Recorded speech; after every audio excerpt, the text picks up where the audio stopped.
Welcome to doctor மைக்லீஸ் music therapy channel. இன்றைய பதிவிலையும் ரோல் டிஃபைனிங் என்ற தலைப்பில் சில செய்திகளை நம்ம பகிர்ந்துக்கலாம். ஒரு ஏஜ் குரூப் தகுந்த மாதிரி ரோல் பார்த்தோம். ஆனால் ரோல் என்ன சொன்னால், ஒரு சமுதாயத்துக்கு சிறப்புடைய செய்திகளை செய்யக்கூடியவர்கள், சமுதாயத்துக்கு மேன்மை தரக்கூடிய செயல்பாட்டு திறமை வெளிக்காட்டுபவர்கள், வெளிக்கொணர்ந்து அதை எல்லா மக்களுக்கும் ஏற்புடையதாக செய்யக்கூடியவர்கள் அப்படின்னு சொன்னால், அவங்க எல்லாருமே தலைமை பொறுப்பை ஏற்கக்கூடிய திறன் உடையவர்கள்னு நம்ம ஒரு முடிவுக்கு வர முடியும். ஏன்னு சொன்னால், முதல்ல எல்லாரும் நல்லா இருக்கணும் அப்படின்னு நினைக்கிறாங்கல்ல, எல்லாருக்கும் எல்லா வசதிகளும் கொடுக்க வேண்டும். ஒரு சமுதாயத்தில் ஈக்குவாலிட்டி, எல்லாரும் ஒன்று போல் இருக்கணும். அப்புறம் அதில் எந்த விதமான பாகுபாடு இருக்கக்கூடாது, இருக்க முடியாது அப்படின்னு வேற நினைக்கிறாங்க. இருக்கக்கூடாதுன்னு நினைக்கிறது சாத்தியம், இருக்க முடியாதுன்னு நினைக்கிறது ஏற்புடையது இல்லை. ஏன்னு சொன்னால், அவங்கவுங்க வந்த வழிக்கு தகுந்தா போல் அவங்கவுங்களுக்கு இருக்கக்கூடிய வசதி வாய்ப்புகளுக்கு ஏற்ப அவங்களுடைய தாய் தகப்பனார் அவங்களுக்கு கொடுத்துருக்கிற ஒரு வசதிகளுக்கும் அப்புறம் அவங்களோட கொடுத்துருக்கிற படிப்பு அதுக்கு தகுந்தா போல் அவங்களோட என்ன பண்ணணும், ஏற்றத்தாழ்வுகள் இருக்கத்தான் செய்யும். சிலவங்களுக்கு நல்லபடியாக படிப்பு வரும், நிறைய அளவில் அவங்கள்ட்ட பணம் இருக்காதான் இருக்கும். சிலவங்க நிறைய வியாபாரம் செய்து பணம் வச்சுருப்பாங்க, அவங்கள்ட்ட படிப்புன்றது இருக்கவே இருக்காது. சிலவங்களுக்கு படிப்பு இருக்கும், பணம் இருக்கும், ஆனால் பெரிய அளவில் சொல்லிக்க முடியாது, கொஞ்சம் போகிறோம் தான் இருக்கும். எதுவுமே ஒரு போதுமான அளவில் இருக்கும். ஸோ இந்த அடிப்படையில் நம்ம யோசித்தோமான்னு சொன்னால், சமுதாய சிறப்பிற்காக நாம் தன்னுடைய உழைப்பையும் தன்னுடைய அறிவு திறமையும் அப்புறம் இன்னும் செயல்பாட்டு திறமையும் ஒருத்தர் பயன்படுத்துகிறாருன்னு சொன்னால், அவர் ஒரு எடுத்துக்காட்டான தலைமை பொறுப்புக்கு ஏற்புடையவர் அப்படின்னு நம்மளால் அறுதிவிட்டு சொல்ல முடியும். சார், இது ஆணுக்கு மட்டும்தான் இருக்குமா, இல்லை பெண் மட்டும்தான் இருக்குமா, இல்லை யாருக்குமே இருக்காதா, அப்படி ஒருத்தரை தயார் பண்ணணுமா அப்படின்னு சொன்னால், அப்படி முதல்ல ஒரு பாயிண்ட்டு அப்படி ஒருத்தரை நம்ம தயார் பண்ண முடியும்.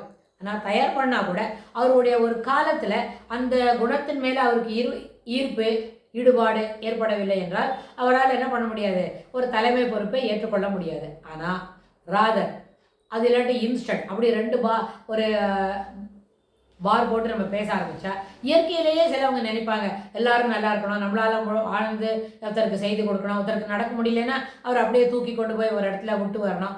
அப்புறம் ஒரு வேளை ஒருத்தருக்கு நல்லா நடக்க முடியுது, ஆனால் அவருக்கு பேருந்தெல்லாம் நிறைய வருது, அவங்களோட ஒரு விரைவு சாலையை கடக்கிறதுக்கு முடியல அப்படின்னு சொன்னால் அவங்களுக்கு உபகாரம் செய்து அவங்கள அடுத்த சாலையோட மறுபக்கத்துக்கு கொண்டு போய் விடணும். அதுபோல் ஒரு பயன்பாடுடைய செயல்களை செய்யக்கூடிய ஒரு சிறப்பு மனம் ஒருத்தருக்கு இருக்குதுன்னு சொன்னால் அவங்க கூட ஒரு தலைமை பொறுப்பை ஏற்கக்கூடியவள் தான். ஆனால் அவங்களோட தன்னம்பிக்கையை அளவு ஒரு விண்ணுக்கு எட்டும். அதுபோல் ஒரு தன்னம்பிக்கை வச்சுருப்பாங்க. ஏன்னா எல்லாருக்கும் தன்னுடைய உழைப்பை பகிர்ந்தளிக்கணும் அப்படின்ற ஒரு மனப்பான்மை இருக்கணும். பணம் என்று சொன்னால் நம்ம கையில தான் இருக்கணும்னு அவசியம் இல்லை. It has B shared and distributed among poor அப்படின்னு அவங்க நினைப்பாங்க.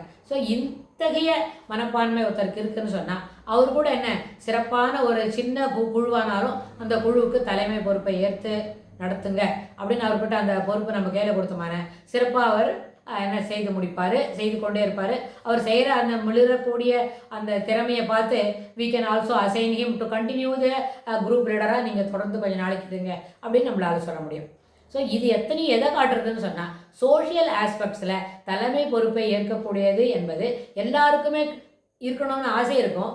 ஆனால் விருப்பம் இருந்தால் கூட அதை செயல்படுத்த வேண்டும் என்கிற ஊக்கம் ஒரு சிலருக்கே அமையும். அந்த ஒரு சிலர்லையும் கூட 2 அல்லது 1 ஆள் தான் அந்த தலைமை பொறுப்பை ஏற்று செம்மையாகவும் திறம்படவும் நிர்வகிக்கக்கூடிய ஒரு வாய்ப்பு கிடைக்கும். அதனால் லீடர்ஷிப் என்னது ரோல் டிஃபைனிங்கில் சேர்ந்தால் கூட அந்த ரோல் டிஃபைனிங்க்கு எல்லா விதமான காரணிகளும் ஒன்று சேர்ந்து வரணும் அப்படின்றது மறுக்க முடியாத ஒன்று. இதுக்கு தொடர்புடைய செய்திகளை நம்ம வரப்போகிற பகுதிகளிலும் பார்க்கலாம். தேங்க்ஸ் ஃபார் வாட்சிங்.